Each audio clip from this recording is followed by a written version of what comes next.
जनता को भ्रमित करने वाला बजट है। घोषणाओं की संख्या बहुत है, लेकिन जिन लोगों को ज़रूरत थी उनको छोड़ दिया गया है। जैसे अनुसूचित जाति के लोगों के लिए कहा गया कि इनको उद्योगों में प्रोत्साहन देंगे, लेकिन रिको में जब इनका आरक्षण है भूखंड आवंटन का, तो केवल 6% किया है, जबकि SC/ST के लिए 30% होना चाहिए था।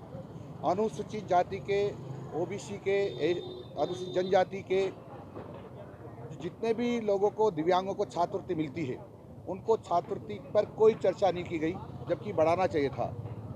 इन्होंने महिलाओं की बहुत चर्चा की, बुजुर्गों की बहुत चर्चा की, लेकिन बुजुर्गों के लिए, महिलाओं के लिए, दिव्यांगों के लिए उनकी पेंशन बढ़ाने की कोई चर्चा नहीं की, जबकि वो अपेक्षा कर रहे थे कि हमारी पेंशन इसमें बढ़ेगी।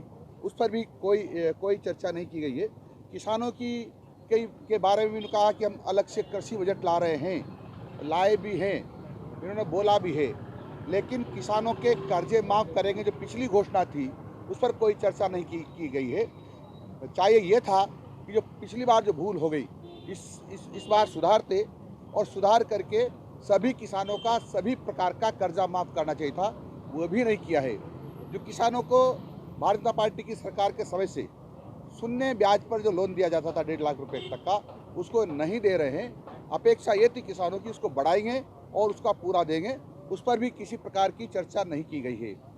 ये चर्चा की इन्होंने कि हम किसानों को और जो बिजली कनेक्शन पेंडिंग है सबको देंगे 2 साल के अंदर अंदर, लेकिन ये चर्चा नहीं की गई कि उनका मटेरियल कहाँ से आएगा, कैसे आएगा और कैसे मिलेगा। क्योंकि अभी तक भी जो पिछली बार के कनेक्शन थे, जो 1.5 साल हो गए लोगों को डिमांड नोट जमा कराए, उनको अभी तक भी कनेक्शन नहीं मिला है।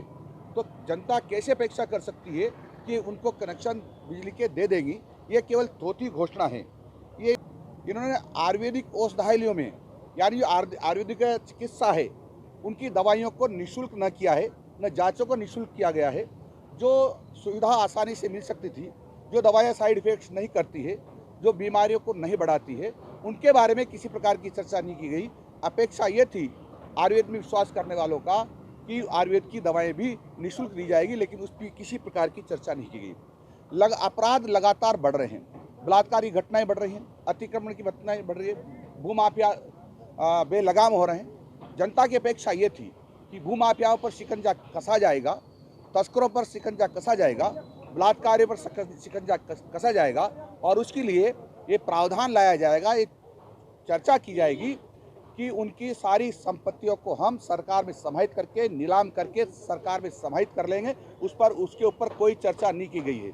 इसका अर्थ ये हुआ है कि ये तस्करों पर, गुंडे, बदमाशों, बलात्कारियों पर कोई लगाम नहीं लगाना चाहते। जिस प्रकार से लूट हो रही है जनता के साथ, वो लूट जारी रहेगी।